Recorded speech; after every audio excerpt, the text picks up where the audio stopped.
I want to talk about the theories that we have in our brain for Final Fantasy VII Rebirth. Of what's going to happen. This is going to contain spoilers for Final Fantasy VII and even spoilers for Final Fantasy VII, a remake. So if you're going in blind, dip out now. It's at the end of the podcast. You're good. You're fine.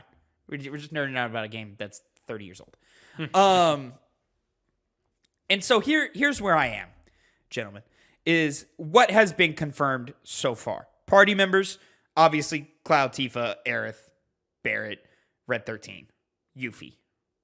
Obviously, because they were all playable in the last game with the interlude. Yeah.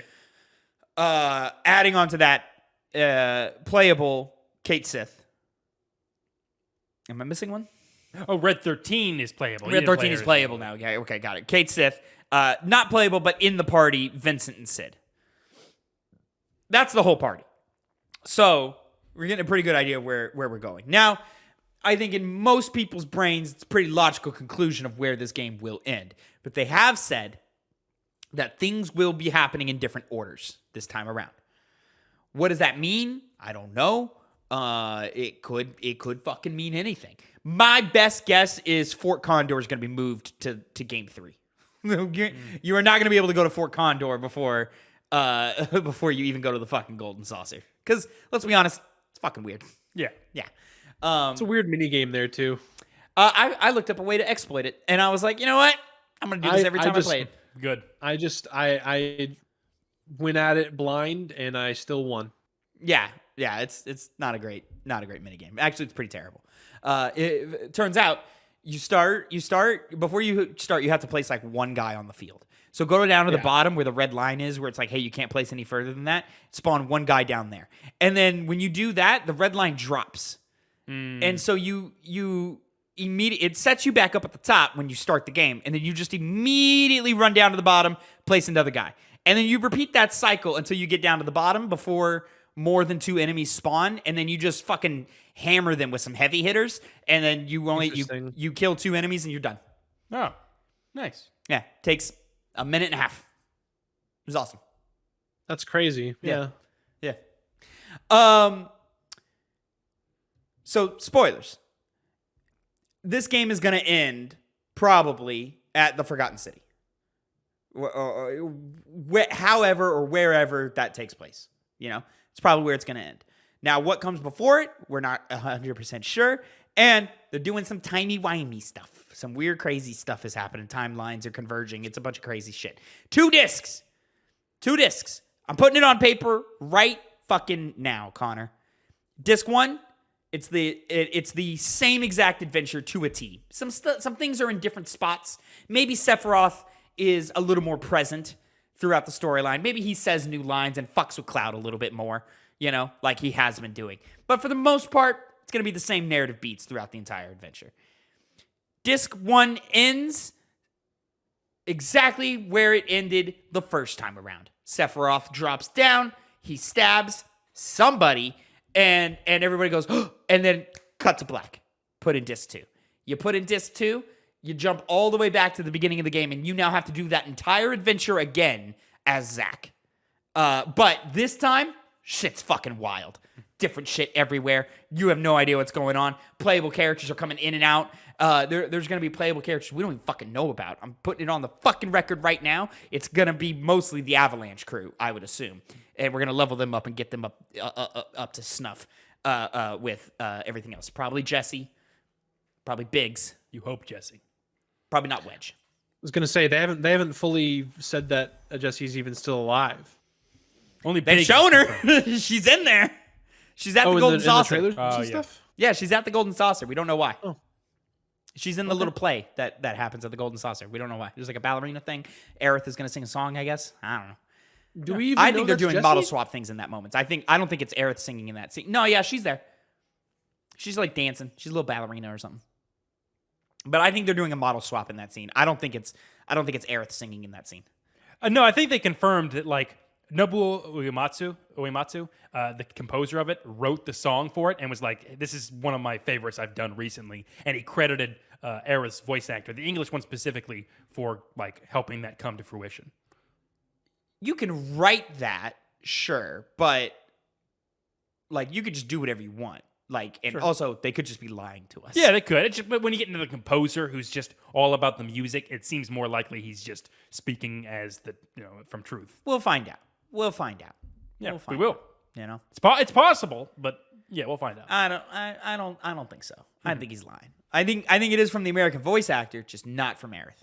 You know, and so when it comes time, what I think will happen is they're going to Last of Us Part 2 us, where we're going to get to the end of disc 1, and it's going to go like it's going to cut to a reaction screen of Cloud. I guess sure, fuck it, but we don't see Aerith get stabbed, and then you play through the whole thing again, and through some timey-wimey shit, Zack comes through and saves her. Now, I don't know what this means from here. I think you have to end the game with a death. Period. Whose? I don't know. I would guess Cloud. Because Cloud is the only other character in this series who has a direct connection to Sephiroth. He's important to the plot, and he's important to Sephiroth's plot. Like, Sephiroth's plan heavily involves Cloud because of the Genova cells.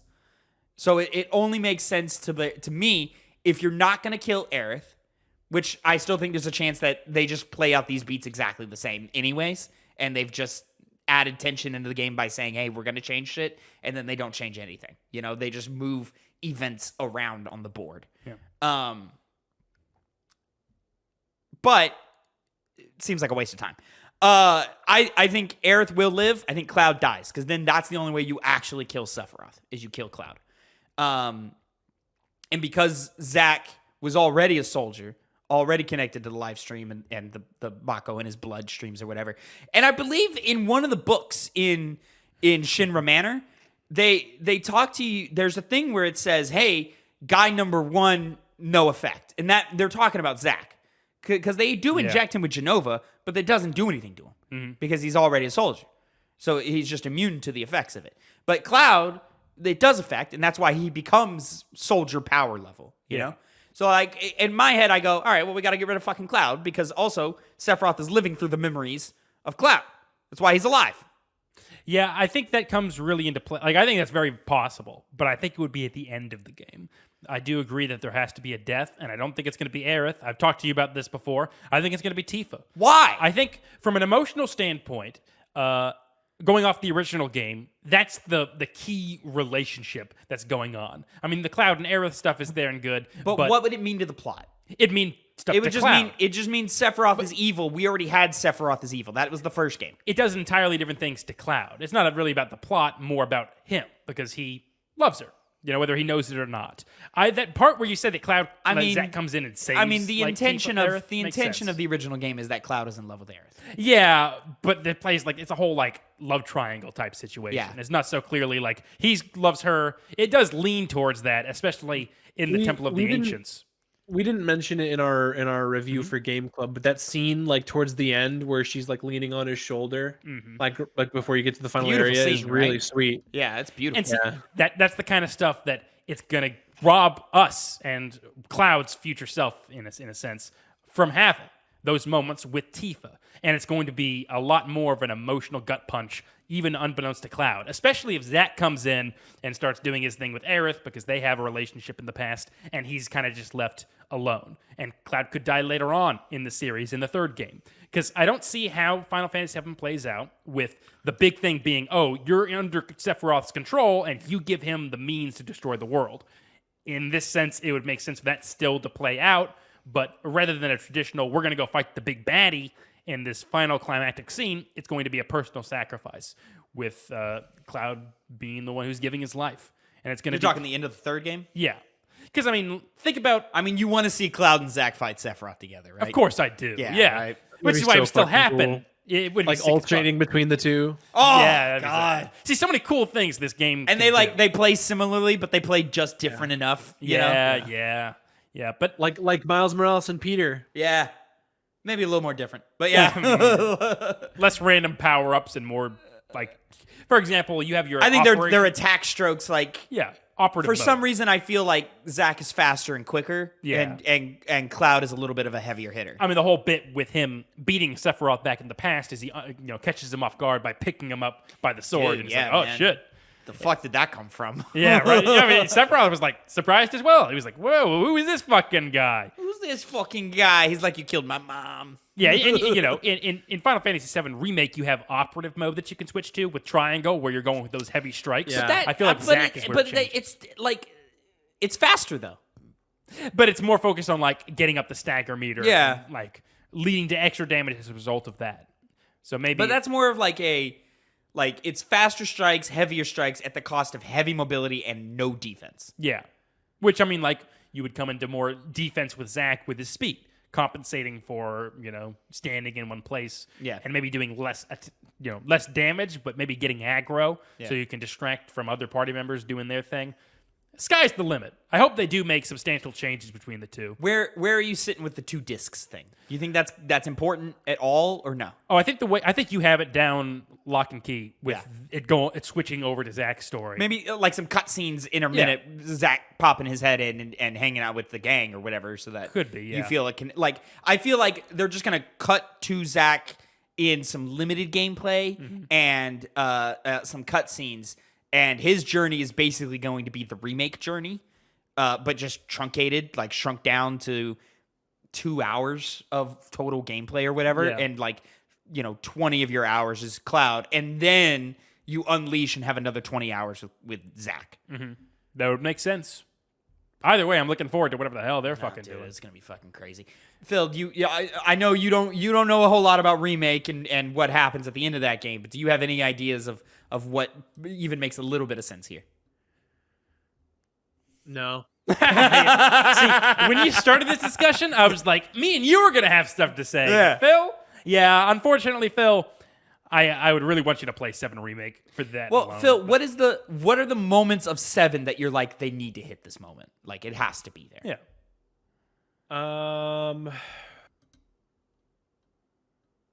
Barrett and Dine. Yeah. Well, yeah, and we've basically had that moment confirmed. But yeah, that moment's that moment's gonna be great. Yeah, better even. Yeah.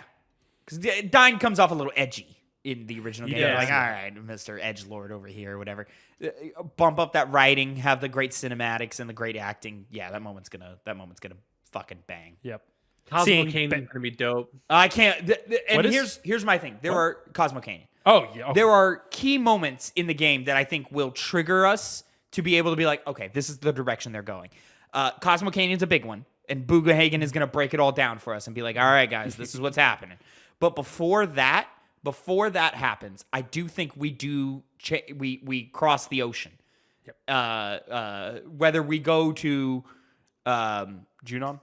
no, from Junon to Costa del Sol. Costa del Sol. I think you cross from Junon because I think that's the first like real playable area is outside of Junon and into Junon and so forth.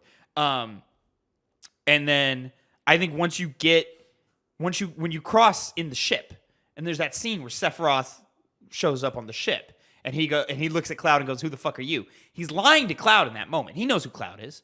He knows that this is the guy who fucking killed me. He knows. But, his ego and pride doesn't want to let Cloud know that he knows because he knows it'll fuck with Cloud. That is the moment where it's Sephiroth is going to fuck with Cloud in some way in that scene that is different than how he fucks with him in the original game. And that is the moment where we go, okay, I see we're going in a different direction, and I see where this direction is heading to us now. And then it's going to be reconfirmed with Bugenhagen. And then we're going to get to the end of the game. We're going to be like fucking mind blown. Oh my God, everything. And I imagine disc 3 is, I think the quest is going to be the same, but I think the context of the quest is going to be different in that you're going to be hunting down the weapons. You're going to be fighting the weapons. Yeah. You're going to get the Knights of the Round Table materia and all of that will then become a mandatory quest. Getting the huge materia and all that. But I think the context around it is going to be different. Cloud may not be in the third game. You know what the crazy thing is? We haven't even talked about the fact that they're including things from Dirge of Cerberus. Are they? They are. From based off Intergrade? What happens there? They die. What? That character dies. Which one? The character you're talking about, Yuffie kills him. Doesn't she? I think she runs. Oh, she might. Yeah, she runs and sees the destruction of Midgard. Yeah, that shit was awful, though. Yeah, it's not bad. Intergrade kind of was fine. Yeah, it was fun. It was fine. Yeah. Now the post credit scenes that went on for like 10 minutes, those were bangers. That was great. I also wanted to talk about how the game's going to open. And I'll say I'm ripping this straight from Maximilian Dude, who I think has his finger on the pulse, but I have different theories than him. But I think very clearly they're going to take a lot of open world design from games like Horizon, because the gameplay director has said he loves Horizon and so forth, and how that's like been a big influence for him. But I think Metal Gear Solid 5 and how the open world is laid out, and even the look of the world a little bit, is going to be an influence here. And I think you start the game much like how Ground Zero started, with Snake in the helicopter waiting, and that's your main menu. It's Cloud in the back of a truck, and Sephiroth is there, and you're just bouncing around in a truck waiting for, the storms going, the windshield wipers are flying, and it's just Cloud. Maybe he's doing squats. I don't fucking know. No, he doesn't do it. It's the other guy that does it. Right, but it's not that moment, you know? So, like, it's Cloud sitting there. Maybe he's just being edgy and just sitting there, whatever. And then you hit start, and your big set piece moment is fighting the big green dragon. Mm-hmm. And it's going to be very showy. I don't think they give you control of Sephiroth in that moment, but they cut to cutscenes of him just whooping this dragon's ass. Yeah. And it's just to show you, this guy's another level baddie. Like, he's the one who does all the actual damage to it. You're out there, like, triggering stagger damage or whatever, and you're breaking it, but you're not doing any actual real damage to the health bar until Sephiroth comes in and starts whooping his ass. And then you go straight into the Nibelheim flashback. And you're immediately talking about that. And then that whole sequence, that's how you tutorialize the game, how the combat system works, how materia works, and who these, like how traversal in the open world is going to work and so forth, and how the party system works in this game, et cetera, et cetera, et cetera. That's how you showcase it all, is these two characters going through the mountains of Nibelheim up to the reactor and so forth. And then it's going to cut, flash, and they're going to go, what happens next? And it's going to cut, and our party from Remake is at calm. And it's nighttime. And they go, what happened next? And Cloud goes, I don't fucking know. Like, I don't know. Lots of things they could do. Lots of things. I can't fucking wait for this game, dude. I'm so fucking excited. And then we get to see Tifa in cowboy hat. Nice. It's iconic. Is I it? like cowboy hat Tifa. Yeah. I mean, sure. Cowboy hat Tifa. Yeah. Tifa. Why not? I'll tell you what. Playing Remake as my first example of Final Fantasy VII, because I had not known it going in. Confusing fucking game, let me tell you what. When I can imagine. Phil, there is a moment where you only see him once the entire game. Oh, yeah. But the cat of Kate Sith part, appears in the game, and Tavin's reaction was basically like, who the fuck is that? I was like, what the fuck is this cat? What is going on? And then you beat the game, you're like, what was the cat? He's on screen 5 seconds. For 5 seconds. Like, anybody who just jumps in would probably, it's so out of place. It's so weird. It makes sense in the context. Oh, yeah. But if you know, you know. But if you don't, you're like, what the fuck just happened? That's funny. Yeah, that's really funny. You know what? The way they fucking set up... I'll say it. The way they set up Reeves in 7 Remake just alone makes Kate Sith a different character. I don't think... I agree. Yeah. I agree. Isn't it just Reeve? Yeah. Yeah. But he seems like way more, not antagonistic towards Shinra, but against them. Like, he's not such a willing participant. He seems like a good guy. Yeah. And in 7, the original, he's just kind of there. Yeah. He's just a guy, He's just a guy. More of like a weakling who just can't, back up his own beliefs. My thing is like, if they can make the Turks good characters, that'll be a win. I for feel me. like they're gonna be the people that show up and they're like, "Hey, the Turks!" They're gonna change it to we're that. back, guys. What's the girl's name? Elena. Yeah. Tifa face plastered with blonde hair. Yeah. Yeah. So yeah, she's that's what They people all were look the saying. fucking same. it's Her particularly. Reno, Rude, yeah. Uh-huh. And then, like you said, Elena, Sang. and then there's one more. Sang. Oh, Sang. He got it. Sang. Sang. Yeah. Last Sephiroth kills yeah, Sang at the Elena's Temple the of the Ancients. No, he lives. Does he? No. Yeah, He injures him. He fucks him up real bad. but he's still like, he if you go lives. talk to him, he's like, "Oh, I'm still alive." And Yeah. when Elena meets up, she's like, "You messed up, Sang." He doesn't say. But you never see Sang again. Accuses Yeah, 'cause he you. got stabbed. You never No, really yeah, see. he's, Is out, he in- he's out of the story, but he's not dead. Is he in Advent Children? Yeah. Oh, okay. Yeah, so Phil, you got to come over one day. We got to watch Adventure. We got to watch the extended down. one because I don't think I've ever seen the extended one. Guess what? I've do seen y'all the do original tomorrow? cut twice, and it's terrible. Tomorrow. What are y'all doing tomorrow? I'm free. I should be free as long as it's not too late because I got to wake up early for work. No, I get you. I mean, it can't. I mean, I was like, when do you work tomorrow, Connor? Like, You know well, what? I'm gonna end the show and then we can talk about this. There you go. Yeah. All right. Thank you guys so much for watching this episode of the Piggy Bank. We kind of got lost in the conversation. We're just broing out for a second there.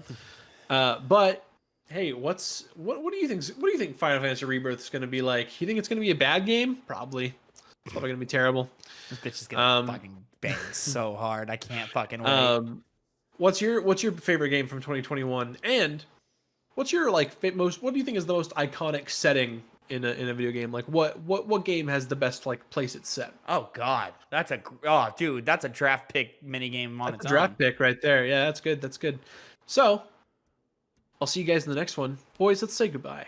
goodbye. Goodbye. Bye.